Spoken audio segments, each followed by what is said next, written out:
Tem nada mais profundo nem melhor lugar do mundo. De trabalhador a vagabundo, um só grito, uma só torcida, pedindo raça no palco, hipnotizado na plateia. Difícil um malandro mais respeitado que o torcedor da nega velha, pedindo raça no palco, hipnotizado na plateia. Difícil um malandro mais respeitado que o torcedor da nega velha.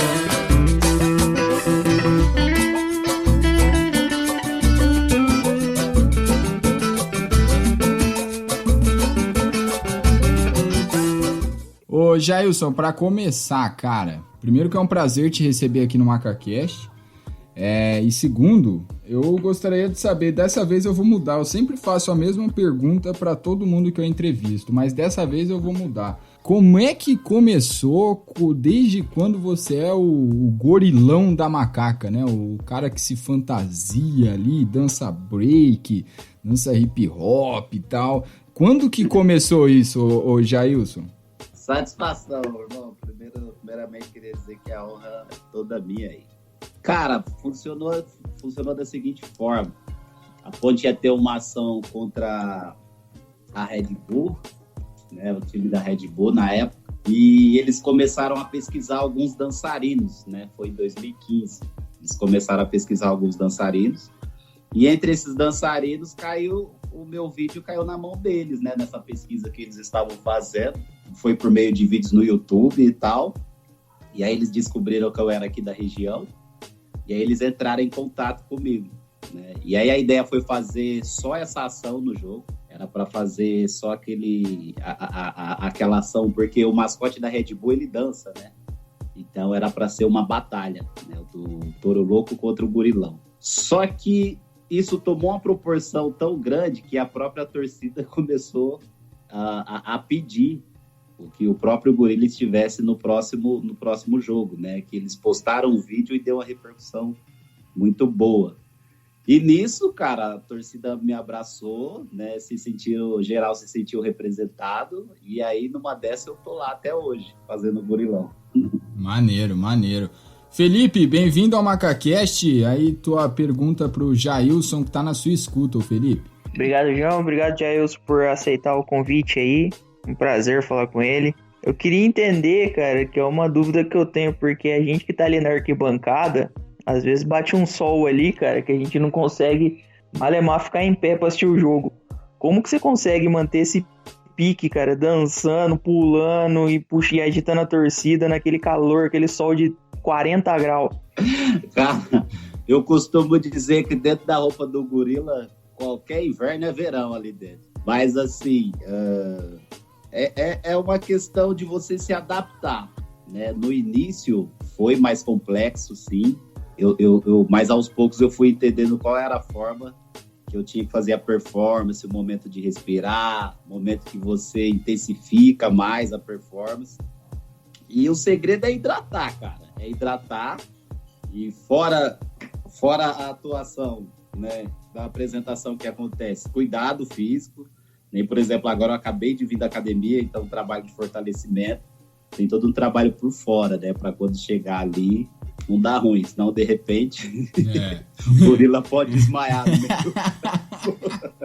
Ô Jailson, cara, é uma curiosidade também minha, eu acho que de muitos torcedores.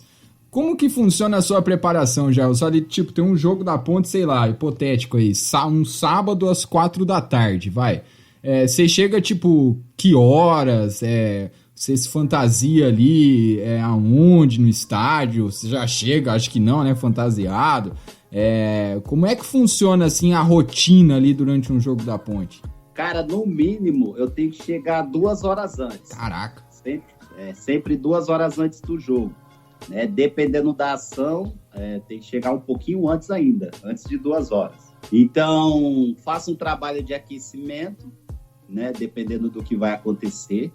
Porque às vezes acontece de levar os meninos do projeto social que eu trabalho, que eu dou aula também, ou às vezes até o meu próprio grupo. Então, quando vai acontecer esse tipo de ação, a gente costuma ensaiar de uma forma mais intensa também, né? Porque quando vou eu sozinho, né, eu tenho noção de tudo que eu vou fazer, né, mesmo rolando alguns improvisos no meio. Mas rola todo um preparo antes, questão de aquecimento, né? Dependendo do sol, não precisa nem aquecer, né? Isso que eu tava pensando. Mas, assim, por conta dessa questão física mesmo, né, cara? Então, para dar uma distensão, qualquer coisa ali, precisa ter um preparo antes. Mas isso também envolve a federação, né? Porque eles mudaram o horário que a gente entra. Né? Antigamente, eu particularmente gostava mais do formato que era antes, porque a gente entrava faltando 40 minutos para começar o jogo, então quando faltava 20 minutos ali estava praticamente quase geral, né? E aí o público até aproveitava mais, né? Essa parte do jogo. Então a minha preparação é em torno de 2 horas antes aí, normalmente, todos os jogos. Caraca. E Jailson, eu acho muito da hora, assim, também quando vai a molecada que você dá aula, né, que você falou aí. Uhum. E, cara, é muito doideira, porque, tipo assim, eu fico vendo na arquibancada, ou quando eu tô na parte da imprensa, eu fico vendo, é muito sincronizado, cara, é muito sincronizado, e, tipo assim... E acho que ali, quando você tá na fantasia, você não vê, né, eu acho, assim, as outras pessoas que estão participando. E às vezes tem a família, né, tem a macaca também, ali, outros personagens. E eu acho que você não consegue ver ali o passo, né, você vai pelo toque da música. E, cara, como é que é isso, mano? Pô, muito top, velho. É exatamente isso que você acabou de falar. Tem coisas que eu vejo, tem coisas que eu não vejo, né? Tanto que teve uma vez que eu... em uma das apresentações que a gente costuma dançar em um lado do campo, depois eu levo a meninada pra gente dançar do outro lado do campo. Sim. Rapaz, eu saí capotando em cima de uma criança, ela fala, meu Deus do céu. Mas aí, graças a Deus, ele ficou bem, em geral, só riu, até ele, inclusive. Mas é bem isso, é ensaio, né? É tudo uma questão de dedicação, porque eu não digo nem da minha parte só essa dedicação, da parte deles também, porque entrar ali naquele campo, né, cara, pra gente que se torna um apaixonado pela Ponte Preta, é uma energia. Para eles, que é a primeira vez que tá pisando ali, é um sonho, né, espetacular, né? Eles levam de uma forma muito séria, né? Meu Deus, a gente vai fazer uma apresentação no campo da Ponte Preta e tal, né? E eu faço com que isso seja um sonho mesmo. Eu falo, cara, lá não é qualquer um que pisa não e tal.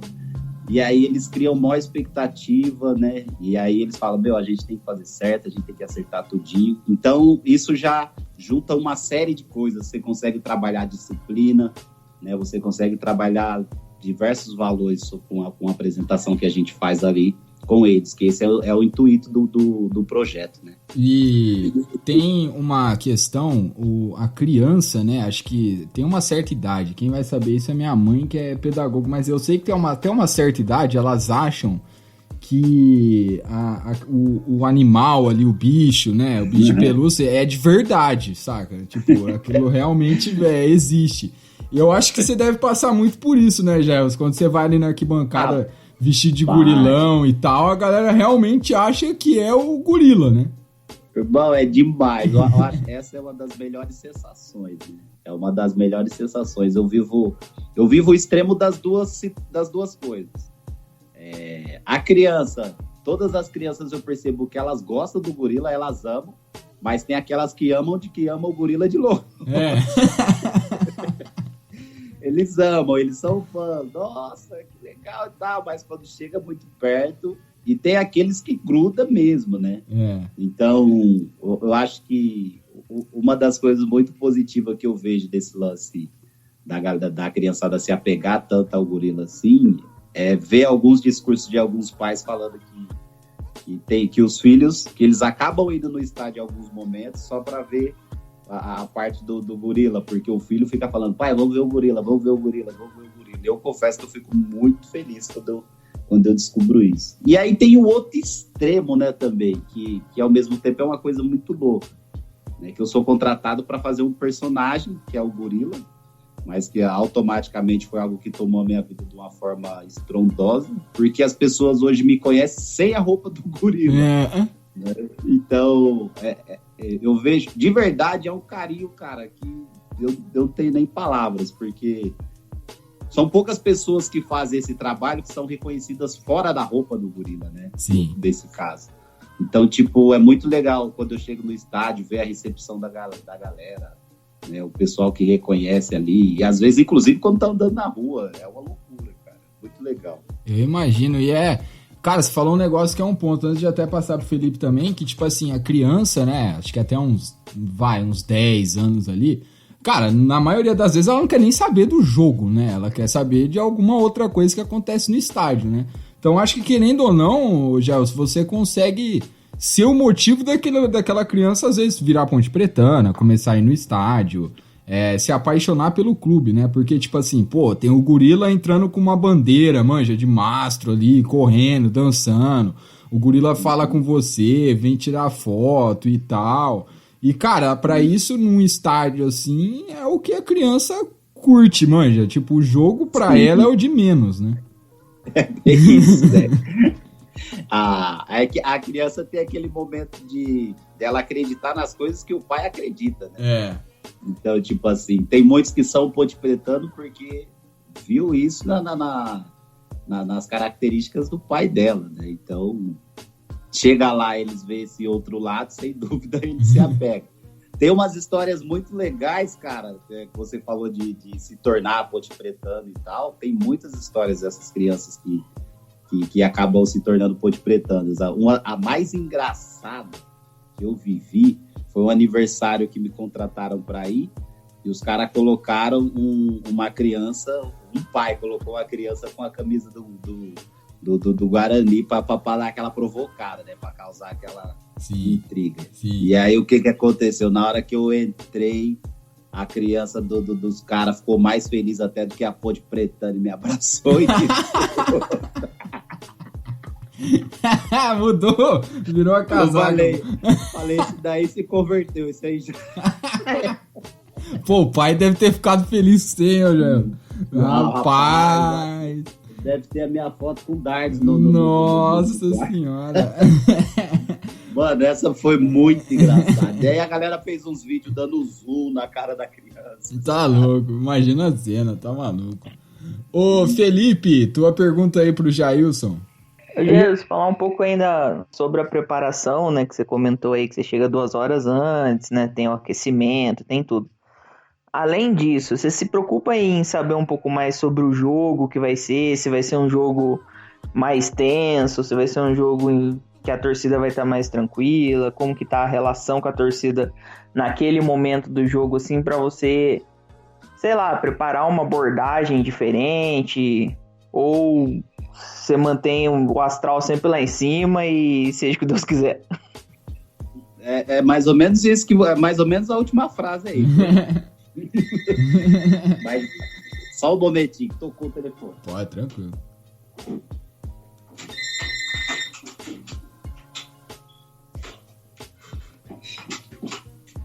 Desculpa, irmãos. Nada. Que isso? Então, normalmente eu sou... A galera do break, o pessoal da dança, normalmente não é muito ligado a futebol, né? E eu sou mais um desses. E aí, o que aconteceu?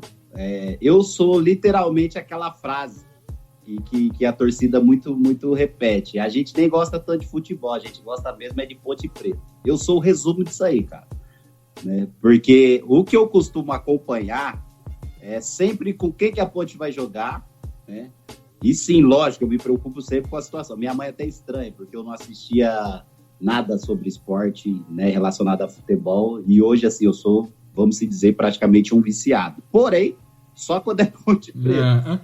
Né? Só procuro saber quando é Ponte Preta. Então, assim, nos jogos, a minha função ali, né? A minha missão, eu entendi que é o quê? É reverter a situação. Né? É levar alegria para a torcida, até mesmo quando se tem só tristeza, né? Então, o que acontece? Existem momentos que é muito imprevisível, né? Teve um momento que a gente passou, que o pessoal ficou preocupado, né?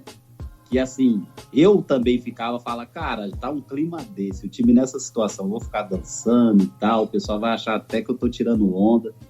E, na verdade, quando aconteceu isso, foi um jogo que o clima tava bem pesado e deu uma amenizada, cara, com a apresentação, você acredita? Imagino. Então, naquele dia eu entendi mais ainda qual que era a minha missão ali dentro, né? Naquele dia eu entendi qual que era a minha função ali. Então, eu falei, cara, é isso aqui, é dessa forma que eu tenho que lidar, porém, a Ponte Preta é uma caixinha de surpresas, né, cara? Caixinha de surpresas. Então, tem dia que você entra ali, o time colabora para que a torcida venha junto com ele, e tem dia que o time não colabora. A real é essa. Tudo se resume conforme o time tá.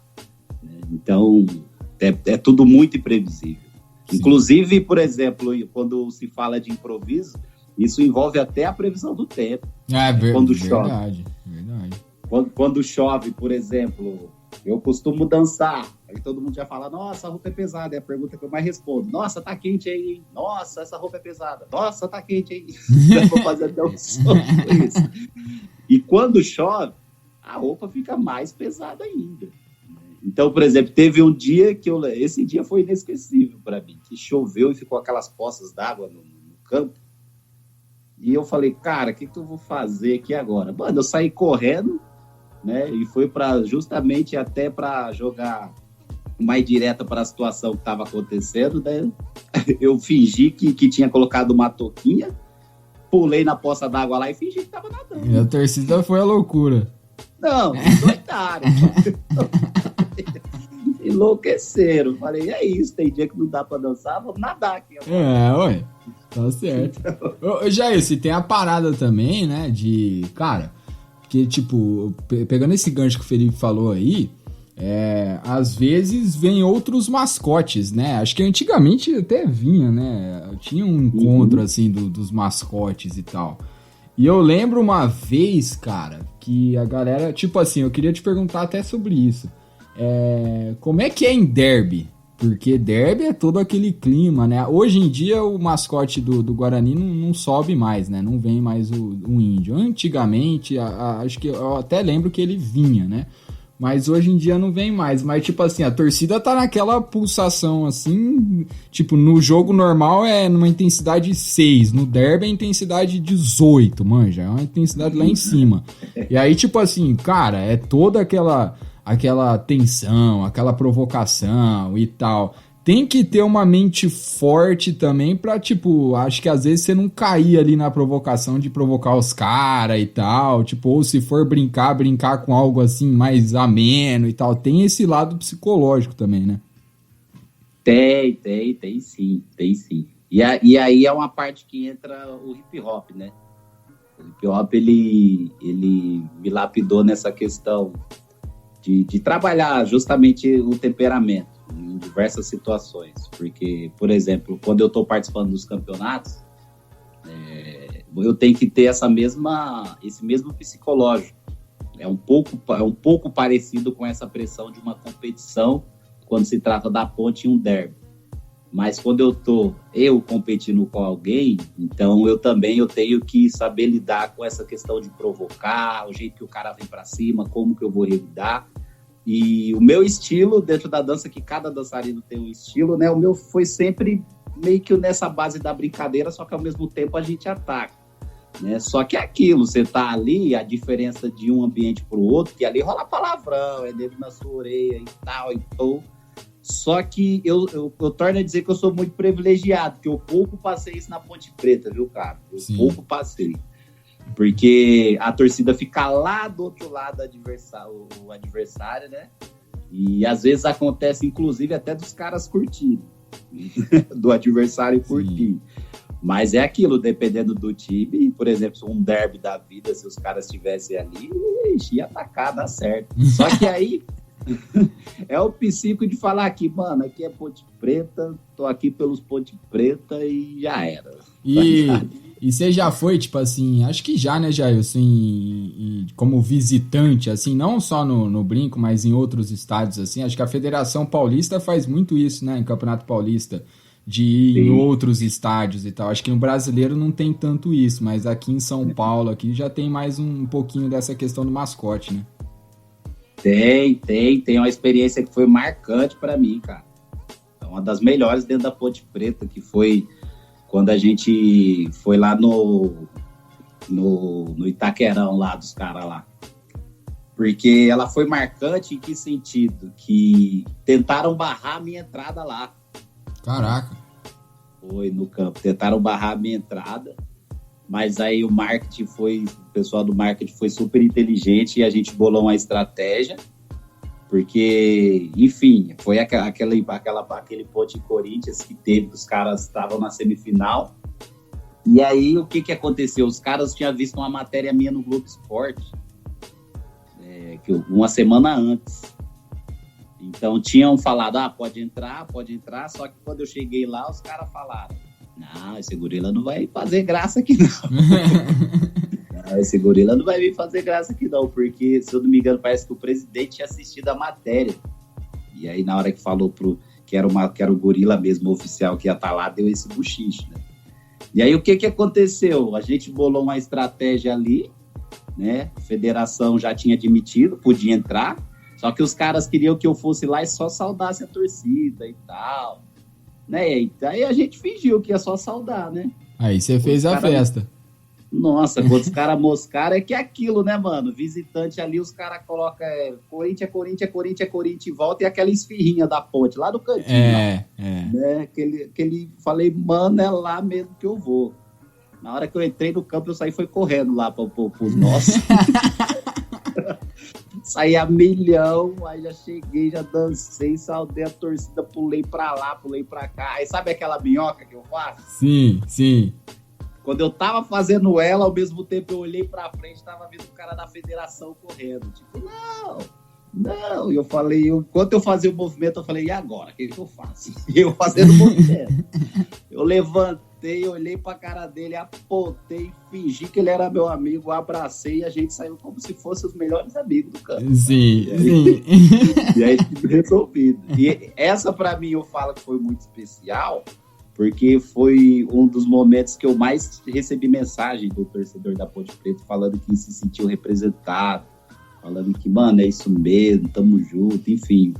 Me marcou pra mim muito nesse sentido, entendeu? Sim. Eu fiquei muito feliz em ver que a galera se sentiu representada. E que a gente tá lá pra isso, né? Pra meio que, sei lá, tipo, falar um palavreado aqui, pra meio que meter o louco, né? Tipo, vamos, sei lá, se divertir, tá ligado? Eu acho que isso é o mais louco, o mais louco que eu achei e eu esperava ser vaiado pelo estádio inteiro, cara. Era o que eu esperava naquele momento.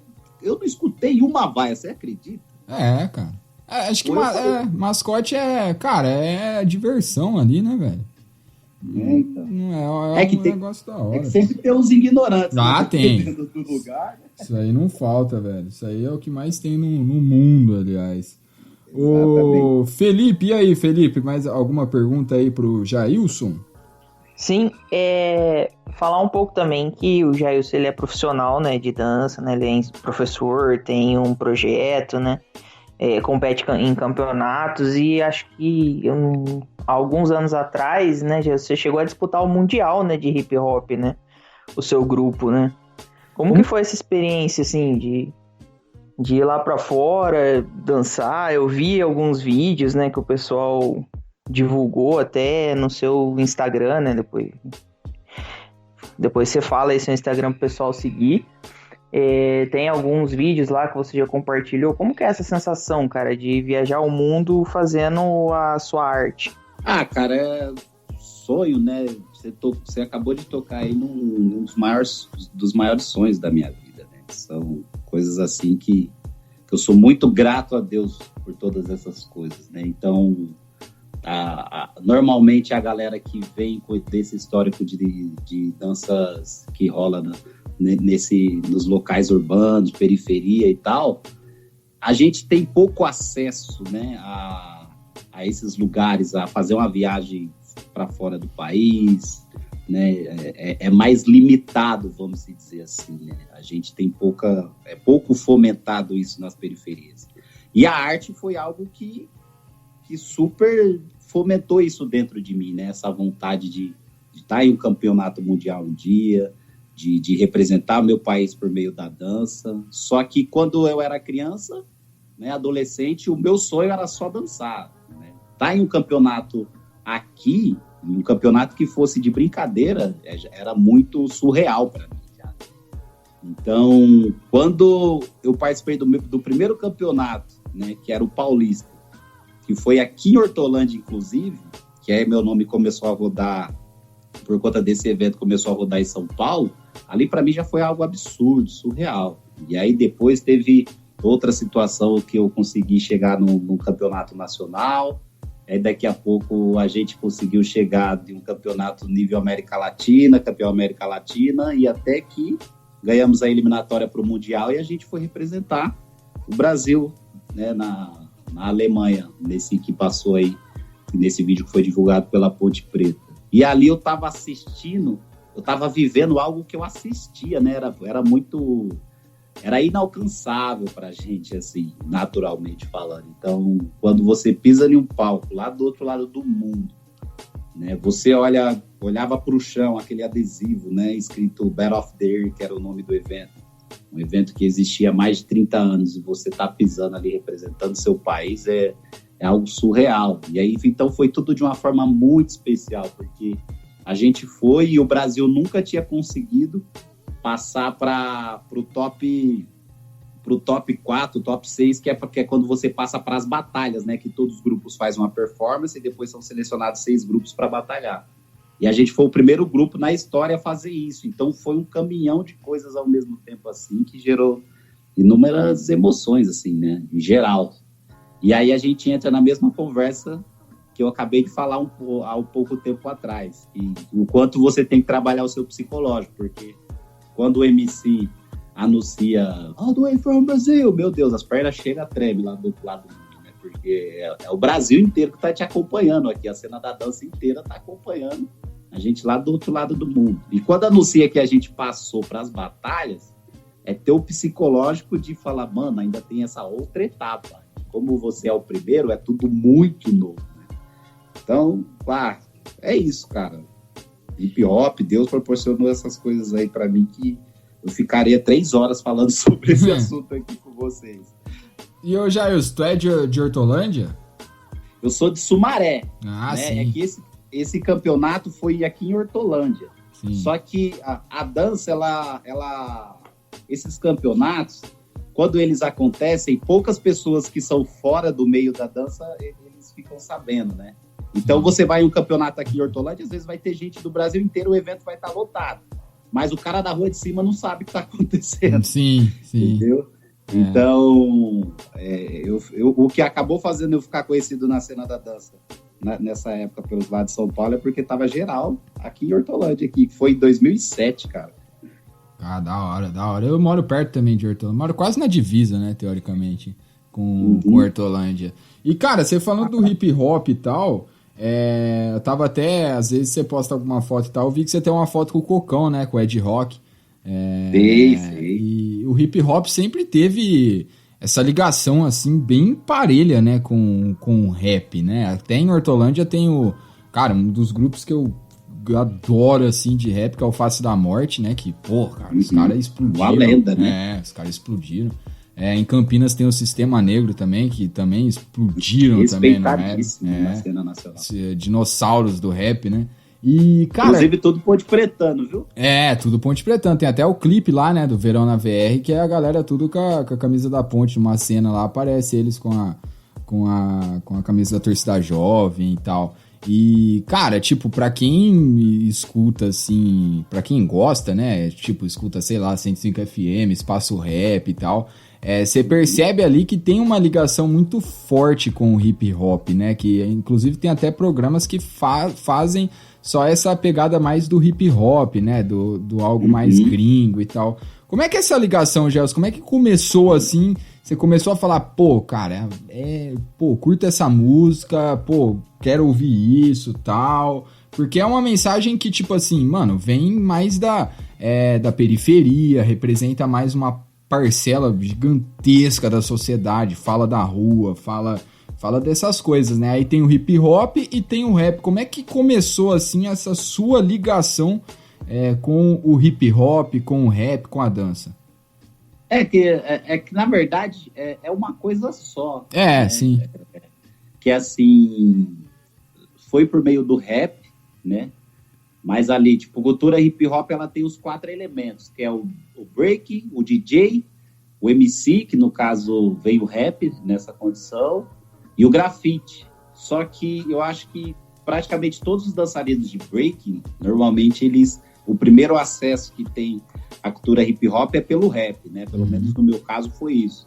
E foi Racionais, né? Então, quando você viu ali a minha foto com o Cocão, ali era mais um sonho, né? Que era... Aquilo ali foi um trabalho que eu fui fazer. Quando eu cheguei lá, os caras estavam no trampo. Eu falei, meu Deus. Né? Mas a liga começou com rap, cara, porque tem coisas que o rap ensina pra gente que a gente não aprende numa escola, né? Então, eu acordei sobre muitas coisas por meio do rap. Então, você via ali nos anos 98, 2000, o que os caras sabiam até antes, né?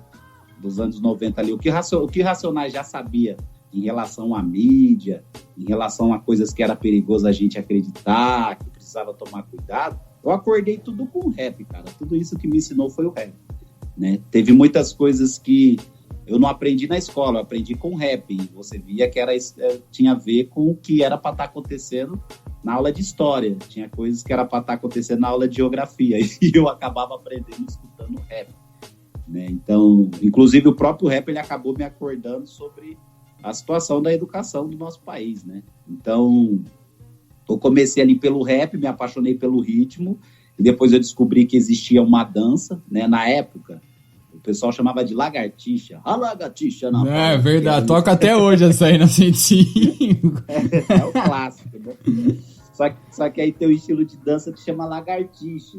E só que eu vi que não existia só o lagartixa, existia o break, que era um dos elementos da cultura hip hop também, junto ao rap. E aí quando eu descobri o break, aí foi paixão à primeira vista. Né? Eu já era... Todo b-boy chama b-boy quem dança break, né? Todo dançarino de break chama b-boy. Por exemplo, b-boy... No caso, o pessoal me chama de b-boy negão, por isso que é negão, que tem aí no meu apelido aí, enfim, nome artístico. E aí, o que acontece?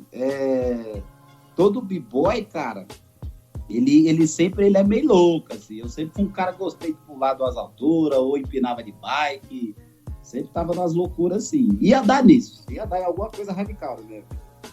Então, o contato foi por meio do rap, depois passou pelo break, só que ainda assim eu não fui tão intenso no break.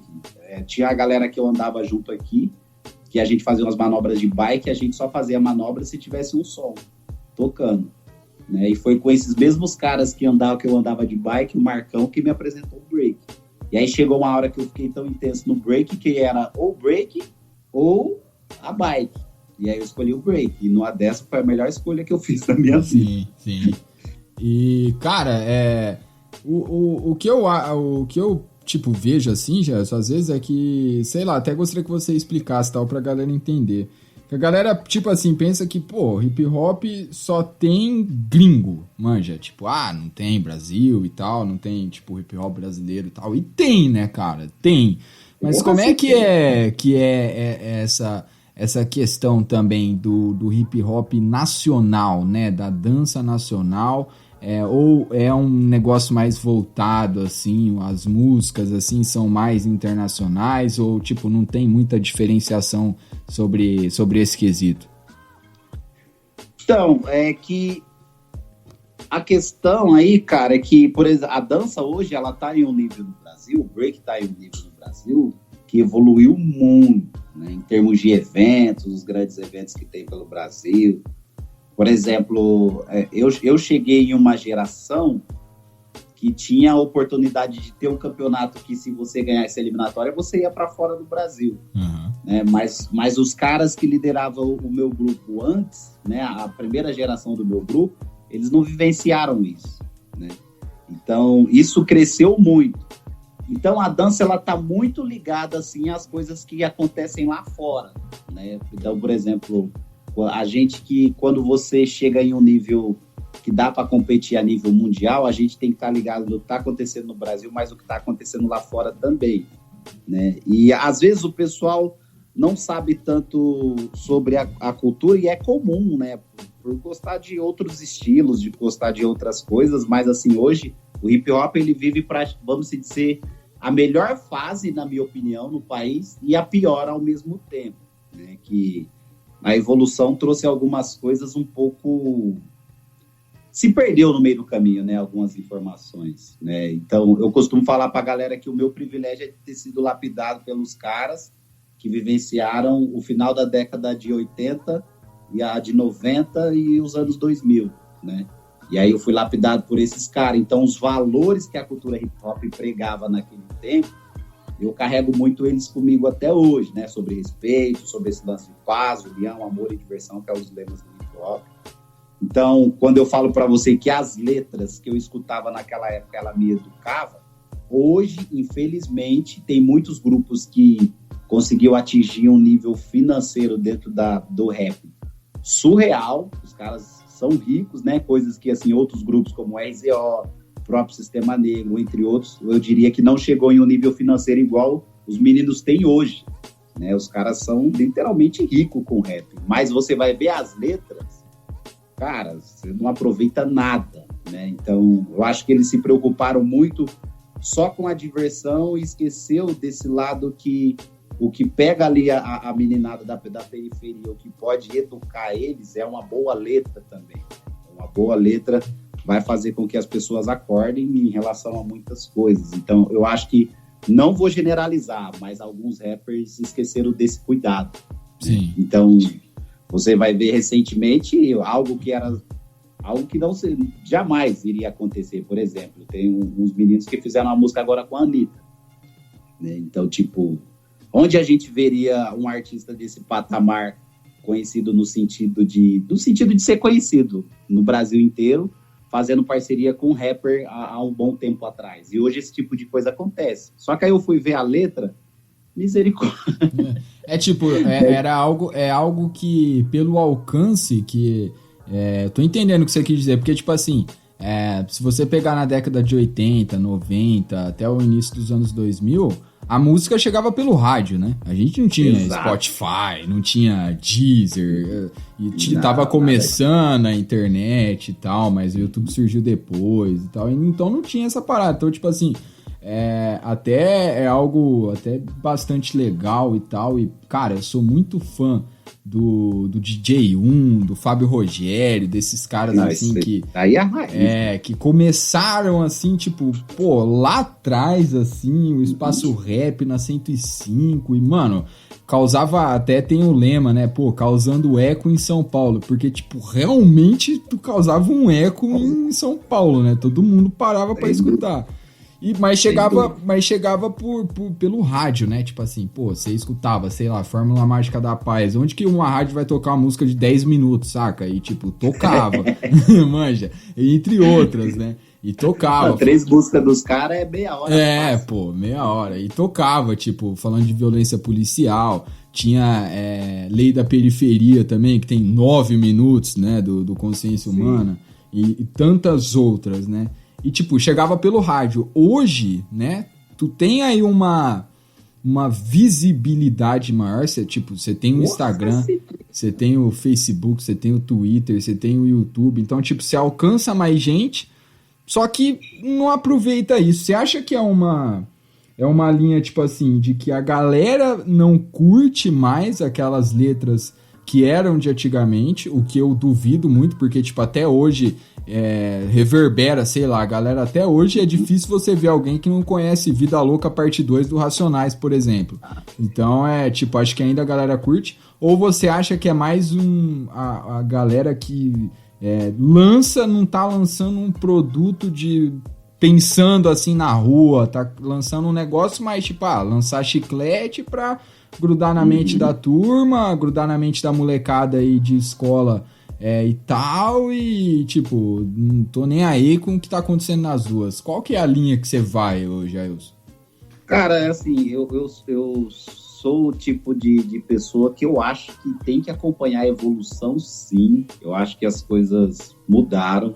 né? Eu acho que a gente não tem que ficar só no que aconteceu lá atrás, mas eu vejo assim, né, cara, a evolução de uma parada, você tem que manter os princípios, mas junto a esses princípios a gente tem que se adaptar ao que está acontecendo no momento, a gente tem que adequar esses princípios ao que está acontecendo no momento e jogar a parada para frente, para acontecer e para continuar alcançando um número maior de pessoas. Só que o que eu percebo que acontecia antigamente, que é muito bonito e que eu vejo que não acontece mais. Antigamente era pelo dinheiro também, não era só pelo dinheiro, era pelo dinheiro também, porque eu não vejo problema nenhum em ganhar dinheiro com a música. Então hoje você vê que a ideia é só fazer o sucesso e ganhar o dinheiro mesmo. Então a estratégia de você colocar um refrão chicletinho que vai ficar na cabeça da galera ali, essa ideia, ela não tem limites, entendeu? O importante é grudar na cabeça da galera, não interessa o que eu tô falando. Se a galera cantar, eu tiver muitos views, eu ficar conhecido, é o que interessa, né? Então, isso para mim é um problema, né? Isso para mim é um problema muito sério, porque trabalhando na área social com a meninada, eu vejo o reflexo e a força que a música tem para mexer com muita coisa, né? É o que a gente estava falando aqui, né? Você citou uns caras aí que acordaram a gente politicamente falando, acordou a gente de diversas formas. E essas músicas hoje, como eu falei, não vou generalizar, mas algumas músicas hoje, ela acorda essa meninada para quê, né? Então, quando eu escutava, é necessário sempre acreditar que o sonho é necessário sempre acreditar que o sonho é possível, que o céu é o limite e você, truta, é imbatível. Então, é algo que entrou na minha mente, entrou no meu coração. Eu falei, mano, é isso. Então, só que ao mesmo tempo, se eu escuto uma música que só fala para você descer, para você subir, para você ir pro lado, né? Se a música só tiver isso, eu acho que a gente está indo para um caminho que é um pouco complicado, né? Eu acho que a gente tem que dançar, a gente tem que se divertir, até porque é isso que eu faço. Mas tem que tomar esse cuidado, porque o público da periferia, ele tem poucas pessoas que trabalham no resgate para trazer essas pessoas para o nível que elas realmente merecem, né? E se as pessoas que estão na responsa e estão em ascensão não souber trabalhar isso, eles vão fazer com que a gente continue sendo os mesmos que vão ficar trancados lá, moscando o tempo todo, mas para isso a gente precisa acordar. Então, eu acho que o rap, ele tem um reflexo muito forte nisso aí, mano. Então, para mim isso é muito, muito pesado, né? Algumas coisas que eu vejo. Tem letra que tem uma vez que eu quase comentei uma letra, eu falei, olha, admiro a coragem de cantar, viu? Porque só de escutar eu fico com vergonha. Não, tem umas que são, pô, cara, são foda, velho. Caraca. É louco. Então a gente vai começar a reclamar né, o pessoal reclamar que hoje tem adolescente que engravidou muito cedo, tem fulano que aconteceu isso. Só que, mano, a gente já tá tendo workshop quando a gente tem 5 anos de idade, tá ligado? A gente já tá tendo workshop de como chegar nisso com 5 anos de idade, pelo que entra no nosso ouvido, né? E aí eu torno a dizer, o problema para mim não é dançar, não é se divertir, né? A questão é quem que tá lapidando essas pessoas, quem que tá filtrando o período de se escutar determinadas músicas, né, mano? Então tem que ter um cuidado. Que eu sou do hip hop, sou do rap, mas eu gosto de um funk também, né, mano? A batida é agradável, né? Enfim, eu curto. Mas eu filtro muito, mano. Dependendo da letra, tesouro. Tô firmão. Acho que a parada do funk é que, mano, tem funk que é tipo assim, o da hora é justamente a batida, entendeu? Tipo, a galera despercebe o que tá falando na letra. Porque se você for pegar e ler a letra, você fala, caraca, mano, porra, velho, que negócio nada a ver, entendeu?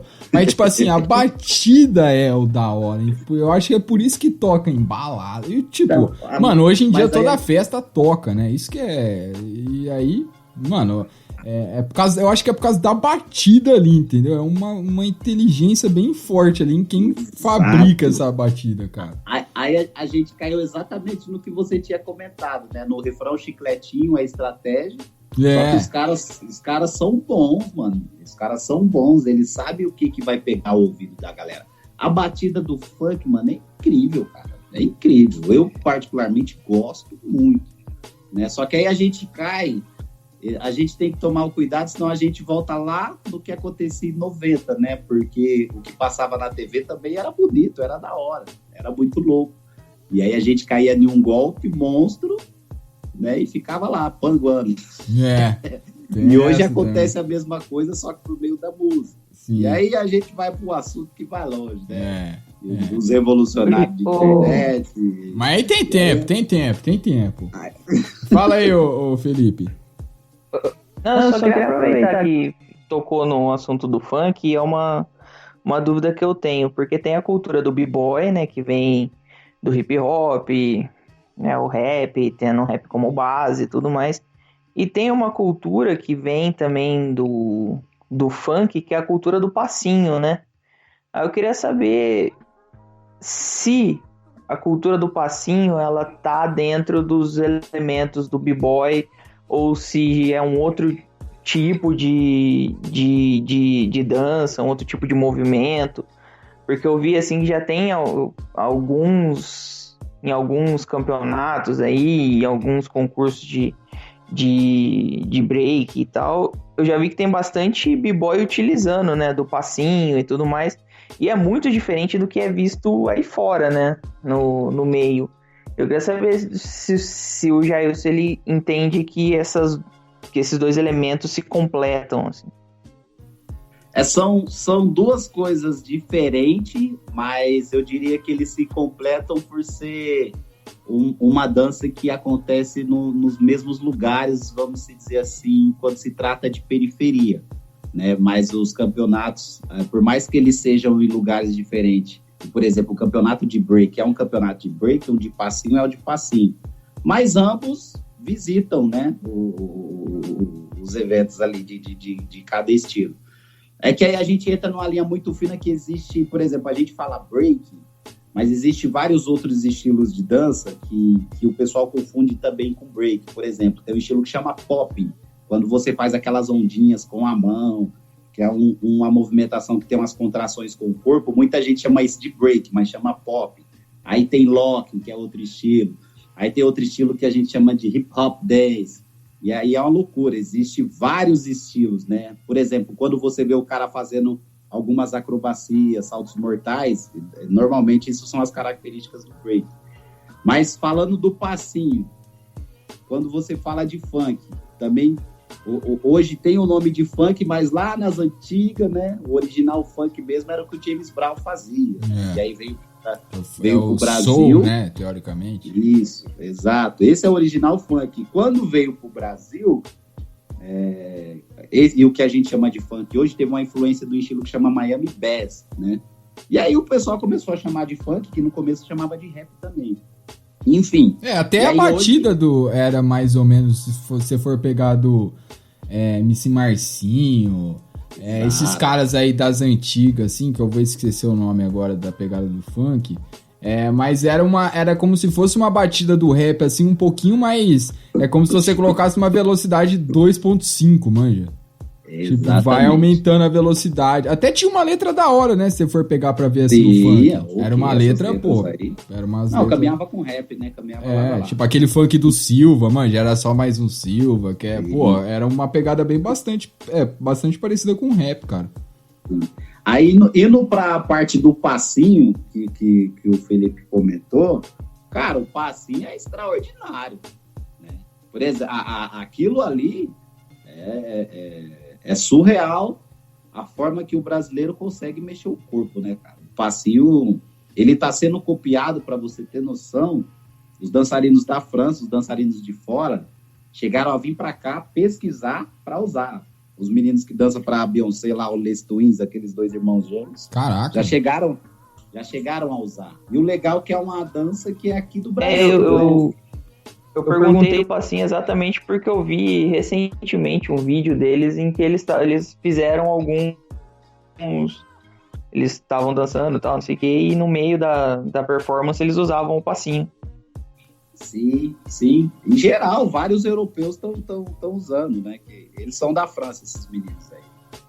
Então, assim, a forma que o brasileiro mexe o corpo não tem pra ninguém. Mano. Eu, particularmente, gosto demais de passinho, cara. Acho incrível. Não sou um praticante, sei muito pouco, né? Mas, assim, os caras no Rio é muito forte, né? Que tem um evento que chama Rio H2K, inclusive lá tem batalha de break, tem batalha de hip hop, tem batalha de vários estilos e também tem a batalha do passinho no mesmo evento. Só que são separados, entendeu? Agora é a batalha do passinho, agora é a batalha de break. Sim. Só que, por exemplo, acontece dos caras usarem, né? E os dançarinos do Brasil, quando eles vão lá pra fora, é comum o cara tá dançando break, daqui a pouco ele começa a sambar para mostrar a característica do Brasil. O samba por ser muito conhecido. E agora tá acontecendo dos brasileiros irem e eles mandam um passinho no meio do nada da performance lá. Só que assim, sem descaracterizar o break, mas o passinho, ele é uma cultura muito forte, viu, cara? Cresceu muito aqui no Brasil e se estendeu aí pro mundo aí de uma forma surreal. É que aqui, né, quando a gente vai falar de Brasil, quando tem a galera da Europa que vem pra cá, quando eu vou trabalhar nos eventos, que acontece às vezes de trabalhar de jurado com os caras, eles ficam impactados como que o brasileiro ele é descontraído e ele é feliz assim mesmo. Por exemplo, a gente não precisa de um evento para estar dançando. Se colocar lá um churrasco, uma carne, um samba, você buscou, tem alguém sambando lá. Né? Sim. Você desceu, foi mais para frente, de repente no bar, numa esquina, alguma coisa, tá tendo um forró, dependendo do país. Você vai em outro canto, você chega lá no campo da Ponte Preta lá, vou dar um exemplo, tá? Tem um cara batendo tambor lá. E vai ter alguém se mexendo de alguma forma. Se você for ver o jogo do Paris Saint-Germain, você não vai ver isso. Entendeu? Então, a gente tem muitas culturas, cara, relacionadas à dança. É frevo, é forró, aí vem o hip hop, aí vem passinho. Tipo, você vai nesses outros países, é muito isolado, né? Você vai falar de França, você lembra de balé. Né? Você vai falar dos Estados Unidos, você lembra do hip hop, mas só o hip hop. É difícil você lembrar de, tem outra coisa forte. Aqui não, aqui tem um monte de coisa que é outro nível. Sim. Estados Unidos você acaba, tipo, atualmente, assim, você lembra mais de pop, né? O rock também é bastante forte nos Estados Unidos. Isso. Mas aí se você for pegar também o hip hop e o rap dos Estados Unidos, mas principalmente o hip hop também, você vê, tipo, o Big, né? O Tupac, entre outros fenômenos aí, né? E muito fortes também. Mas no Brasil é uma parada, assim, sinistra, cara. E pegando esse gancho, Jailson, cara, tipo assim, a gente tem... Eu não vou citar todos aqui, obviamente, mas, tipo, a gente tem o rock nacional, a gente tem o samba, tem o sertanejo, que aí tem inúmeros nichos dentro do sertanejo, forró, pisadinha, sei lá, um monte, moda de viola e tal. Tem o samba, né, que aí vem pagode, vem samba de raiz, chorinho, enfim, samba gafieira, um monte. Coisa, é muita coisa. Aí vem o black também. Só que, tipo assim, pegando num aspecto cultural, Jailson, até sociológico também, o samba, o rap, o hip hop, eles sempre estiveram mais ligados, assim, quase que vinculados, assim, de uma forma, assim, umbilical, praticamente, com a periferia, né? Tipo, o samba, a roda de samba, o carnaval. Mas é a mesma coisa, né? Tipo, a escola de samba, por exemplo, você vai no Rio de Janeiro, eu sou apaixonado por escola de samba, e, tipo, São Paulo, as escolas de samba são ligadas à periferia, né?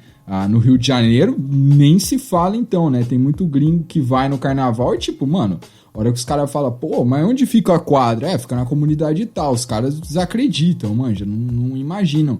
E, tipo assim, pegando até esse exemplo do carnaval, Jailson. O carnaval ali pra escola de samba, pra quem vive isso, o grito ali, né? Quando a comunidade, a galera menos favorecida, eles entram na avenida, né? Eles, passam em rede nacional, passam na Globo e tal... É o momento ali, é o tipo show ali, provar que eles podem, né? Que tipo a galera, periferia, a gente também pode, entendeu? E eu acho que o black, o rap, o hip hop também é essa voz, né? De tipo, pô, também é uma voz da periferia, né? Tanto no rap, com letras que, tipo, denunciam algumas coisas, fortificam algumas ideologias, e também na dança ali. Como é que é essa relação? E também a ponte, né, Gelson? Porque, tipo, querendo ou não, a ponte é considerada a primeira democracia racial do país, né? Indo nesse lado do racismo. E como é que você analisa tudo isso aí da periferia com a música, né? Como uma forma de luta social ali, utilizando a música? Eu acho que cai um pouco no que eu falei, no que eu comentei sobre aí a gente fala da representatividade, né? Sim. A gente entra nesse contexto. O rap, eu acho que ele poderia ter aproveitado algumas oportunidades que a mídia ofereceu, né?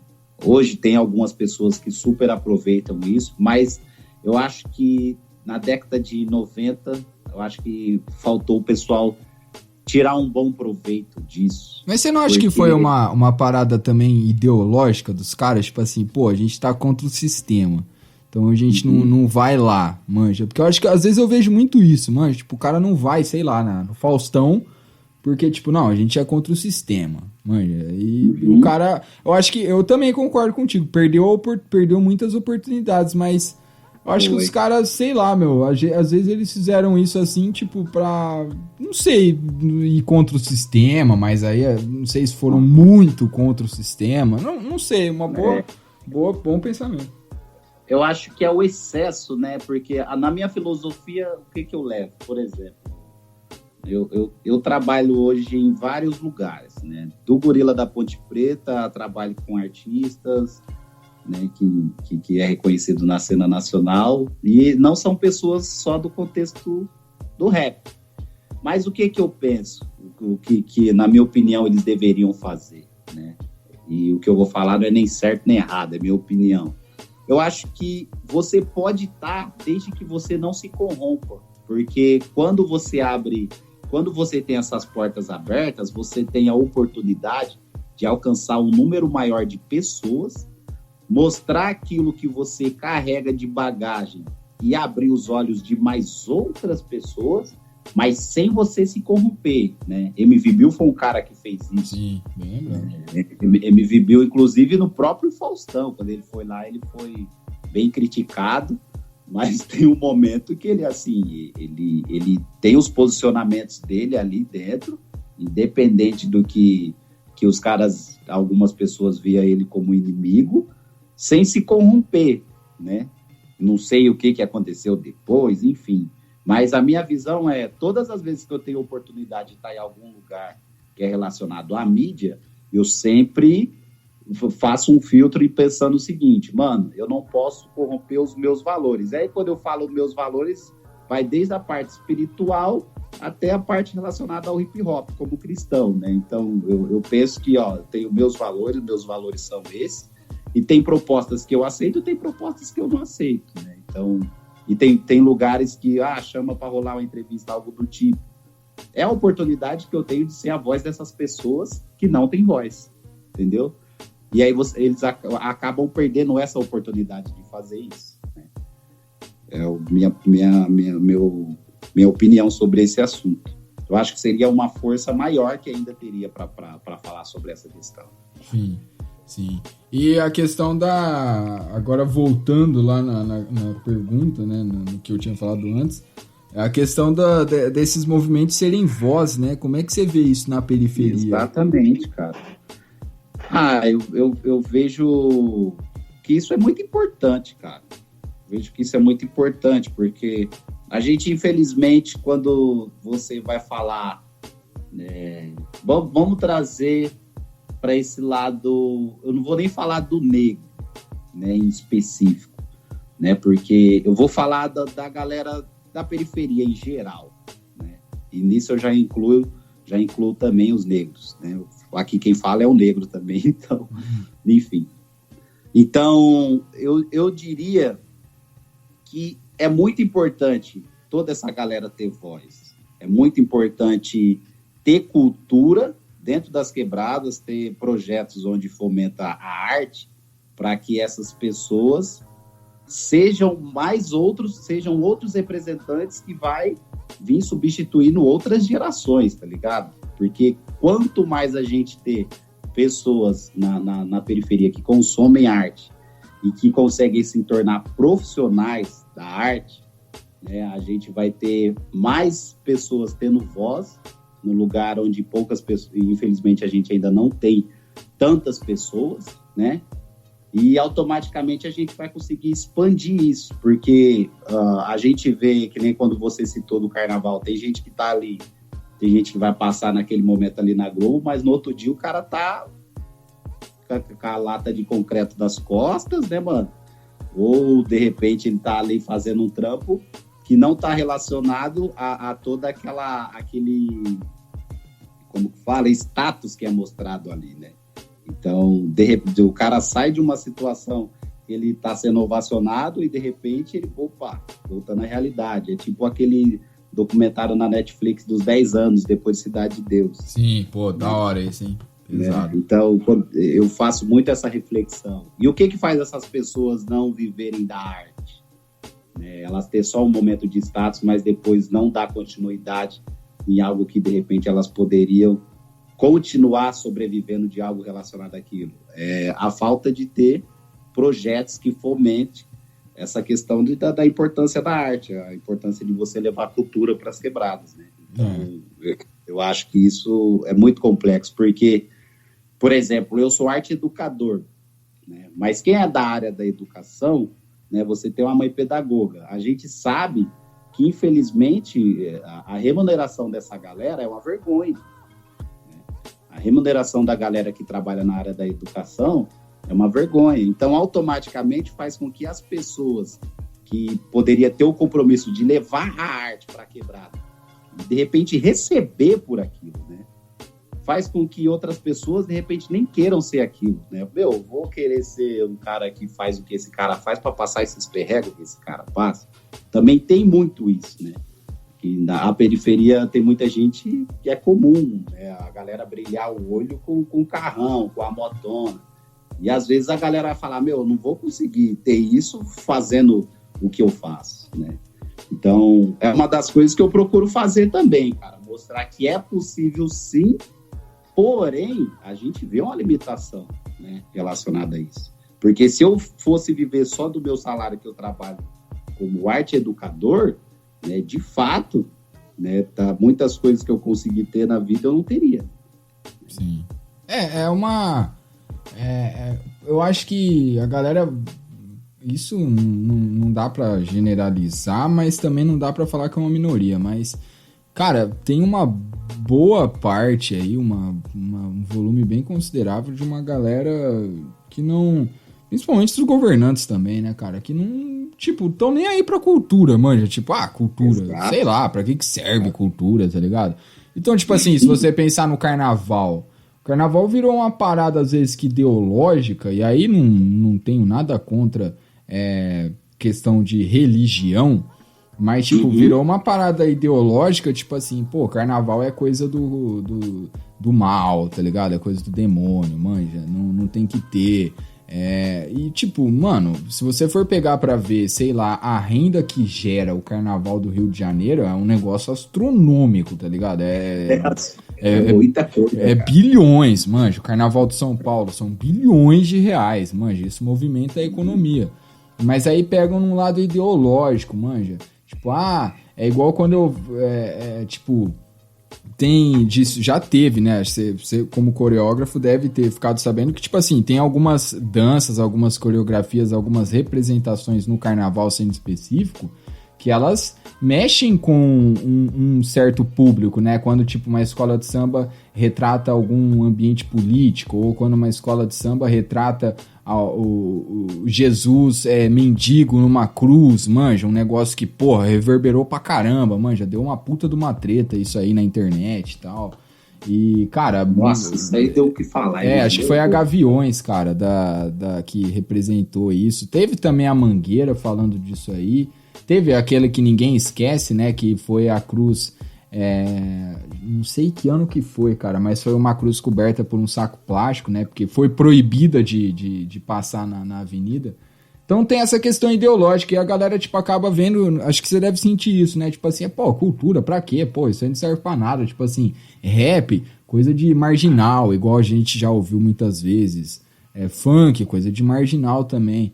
E tem, pô, cara, tipo assim, é muito superficial, manja, é muito raso você falar isso ou você pensar que é coisa de vagabundo ou de marginal, manja. Porra, tem toda uma história por trás, tem todo um resgate também por trás, né, Jailson? Só pegando um gancho aí no que você falou, eu também queria falar sobre isso, né?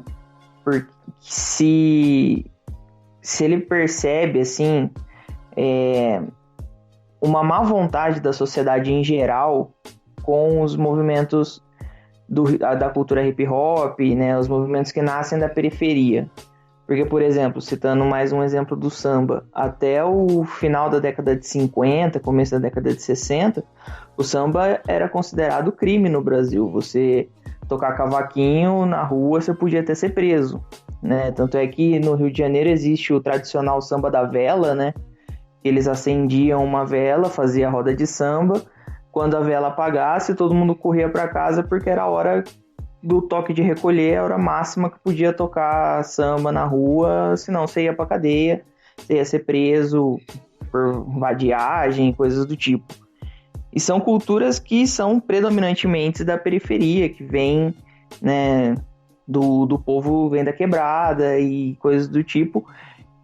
E demora muito para a sociedade se ajustar e aceitar isso e se tornar mainstream e tudo mais. A gente fala aí da própria cultura do hip hop. A gente vê ali final dos anos 80, começo dos anos 90, que é quando a gente começa a ouvir um barulho maior do rap, assim, mas isso muito...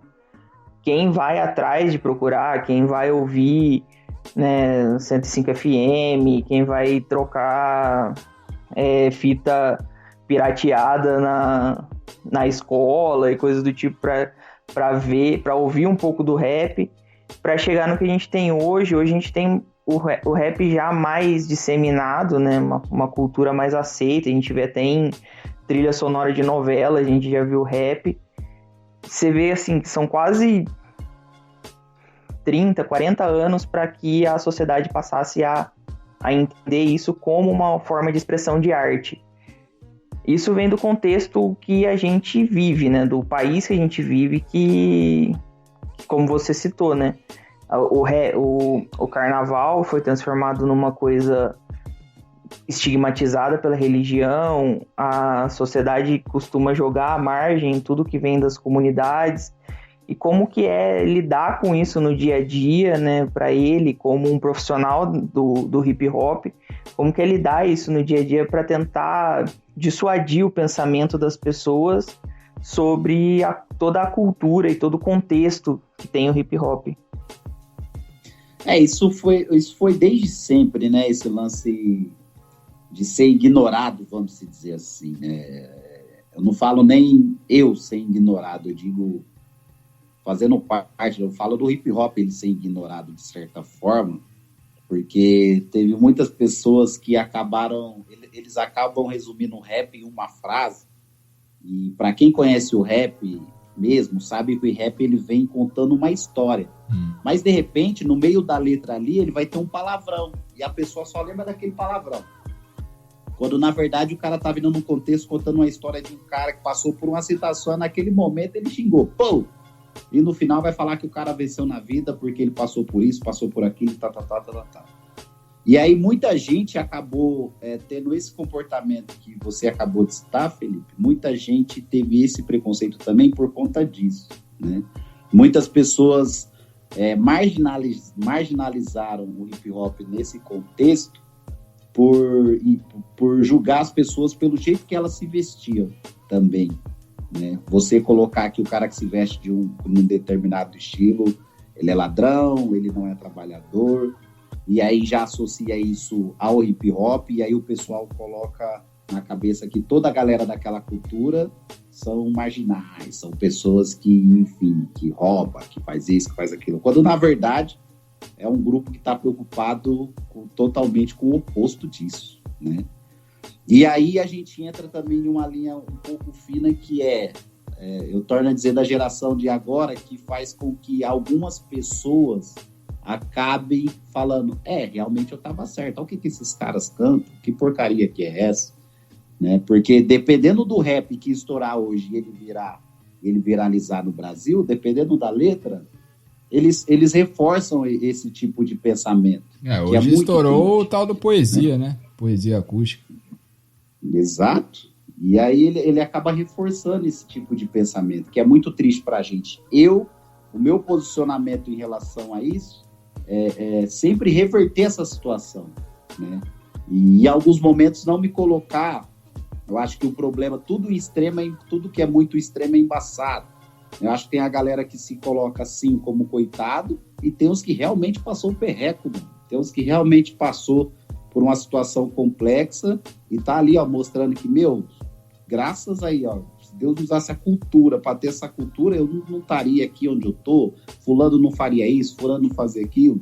Então eu tenho amigos hoje, por exemplo, tem um amigo que tava para cá esses dias, hoje o cara dançou pra Madonna, dançou pra Jennifer Lopez, dançou pra Justin Timberlake, e ele tava aqui em casa esses dias, que é o Neguinho. Da hora. Ele tava por aqui, e aí o que eu paro para pensar quando eu vejo essa fala? Realmente tem gente que ainda vê de uma forma marginalizada, porque, olha o que esse cara fez, olha os lugares que esse cara frequentou, olha para onde ele foi, mas ainda assim ele tem mais reconhecimento sendo brasileiro lá fora, ao ponto de o apoio e o patrocínio dele, né, que ele é patrocinado hoje pela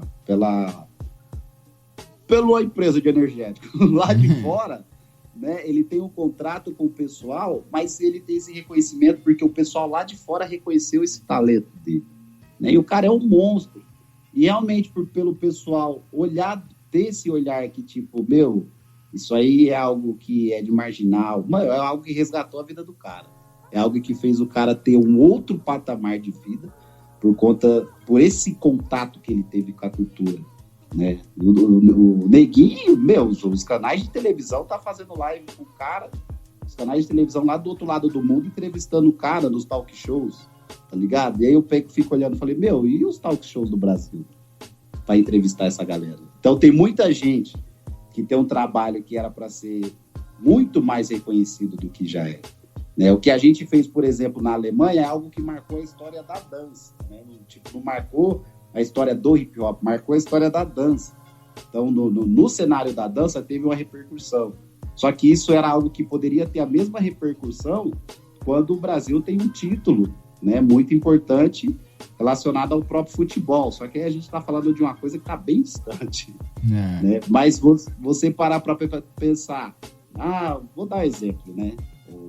Como brasileiro, a gente chegou ao ponto de torcer para um time que nem representa a gente, que aconteceu agora com o PSG. Lógico, pelos brasileiros que estão lá e tal, mas você viu o Brasil inteiro ovacionando algo, mas por quê? Porque está relacionado ao futebol. Então, da mesma forma, tinha um grupo representando o nosso país em um campeonato lá na Alemanha, com mais de 10 mil pessoas dentro de um ginásio, né, lotado de gente e, passando em telões quando você anda pela rua. E os gringos tudo, nossa, é o Brasil. E aí você vê, o próprio brasileiro não sabia que a gente estava lá. O que fez alguns brasileiros saberem foi o quê? Você pega a matéria que a Ponte fez sobre e também o cenário da dança. Mas fugiu daí, já era. O que o Nelson Rodrigues falava, né? O sinônimo de vira-lata, né? Que o brasileiro, infelizmente, tem desde a época que ele escrevia, que era 50, 60, que, tudo que é lá de fora é melhor, né? Pra gente, o brasileiro é horrível, mas lá fora os caras falam, porra, vocês são foda. E a gente fala, não, pô, que isso? Mano, tem que ver. Quando eu fui... A segunda vez que a gente foi pra França, foi quando a gente teve o nosso primeiro título mundial, né? Uhum. Que foi em 2017, meu primeiro título mundial. E aí aconteceu do Neguinho tá lá também, porque aí a gente estava representando o Brasil E aí agora não vai ter jeito, vai ter que falar o nome. Ele tava com o time dele, que é o Red Bull All Stars. O que é o Red Bull All Stars? É um time de dançarinos que a Red Bull fez com os dançarinos que se destacam no mundo inteiro. Resumido, é um apelo. É uma seleção, né? Sei lá, uma seleção exato. Mundial. E aí tinha até alguns conflitos que os caras falavam que não fazia sentido eles participarem das competições mundiais, porque tinha uma pessoa de cada país. E aí a gente foi daqui representando o Brasil. E aí quando eu andei com o Neguinho e com o próprio Pelezinho lá, os caras, é um nível assim de andar na rua e as pessoas parar para tirar foto. Né? O cara lá do outro lado do mundo. Você vê Amsterdã nesse lugar, é desse jeito. Aí você falando, cara, aqui ó, Neguinho veio aqui na rodoviária quando eu fui pegar o Neguinho lá, ninguém nem sabia quem que era o Neguinho. Quem que é esse cara, tá ligado? De boa. Mano, é muito cabuloso. É foda. Ô, Jailson, cara, agradeço muito aí pela aula, né? Não dá nem pra chamar de entrevista, foi uma verdadeira aula, uma puta de uma resenha da hora, né? Isso que é o legal, porque, tipo, mano, é um podcast assim da Ponte Preta, só que a gente não fica muito preso a esse assunto de Ponte Preta. A gente, claro, entrevista pessoas que têm essa ligação com a Ponte Preta, mas é legal você saber e conversar sobre outros assuntos com essa pessoa, porque além da ponte, todo mundo tem uma vida, né? Além da Ponte Preta. Então, isso é o legal. Então, tipo, você além do gorilão da macaca, pô, campeão aí, disputou mundial, cara, viajou o mundo inteiro, é professor, coreógrafo e tal. Então, tipo, tem outras coisas também bastante relevantes. E eu agradeço muito pelo tempo aí, 1h15 de papo que você disponibilizou aqui pra gente, pra conversar sobre futebol, rap, hip hop, música, enfim, tudo isso. E, cara, eu acho que a gente vai ter que fazer mais um episódio em breve para falar mais aí sobre essa situação. Mas, pô, muito legal. Tenho certeza que o torcedor da Ponte aí, quem ouvir também, vai adorar aí ouvir sua entrevista. Obrigado, viu, Jailson? Eu que agradeço. Papo muito da hora, né? Então, Ponte Pretano raiz, né? População, gente boa. Então, assim, para mim é uma satisfação porque aqui é algo que é direcionado totalmente à torcida da Ponte. E, cara, o carinho que a torcida tem pelo meu trabalho, eu confesso para você que às vezes até me constrange, porque a proporção que isso tomou, eu confesso para você que eu nem esperava. Eu trabalhei, né? Dei o meu melhor. Então, são poucas as oportunidades que eu tenho de falar diretamente com o torcedor pontepretano, porque às vezes quando acontecem as matérias com as emissoras e tal, ali tá todo o público, né? E aqui é legal que vai ser um público, vai ser exatamente a torcida da Ponte Preta. Então, já deixar aqui a minha sincera admiração aí pela torcida, por tudo que tem feito aí, pela forma que tem reconhecido o meu trabalho, por me levar nos casamentos, nas festas de aniversário, enfim, sem palavras. É isso.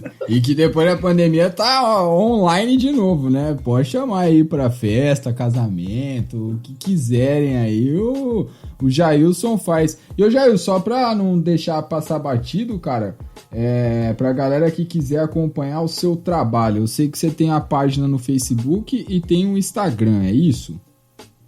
Isso, a página eu não movimento tanto, eu movimento mais o meu Instagram, que é @JailsonNegãoMoss. Se colocar Jailson Negão já vai aparecer. O Negão, às vezes a galera questiona por que Negão? É que é um apelido que eu tenho desde criança e aí virou nome artístico e é isso. Sim. Né? Mas pra então, galera, Jailson Negal, né? Sem o tio Moss. Né? Exato, @Jailson Negão.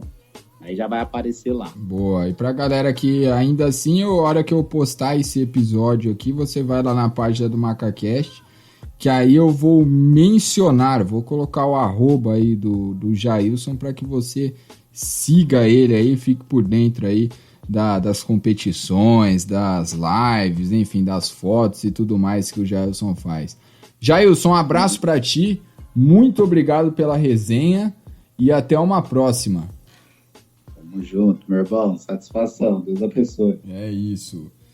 Esse, portanto, o Jailson, o gorilão da macaca, falando aqui no MacaCast, baita resenha. Felipe, um abraço pra ti também, viu, meu parceiro?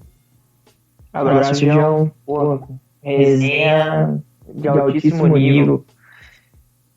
É isso. Até mais. Baita resenha. Até mais, Felipe. Pra quem nos ouviu até aqui, um abraço e se cuidem. Voltamos na próxima.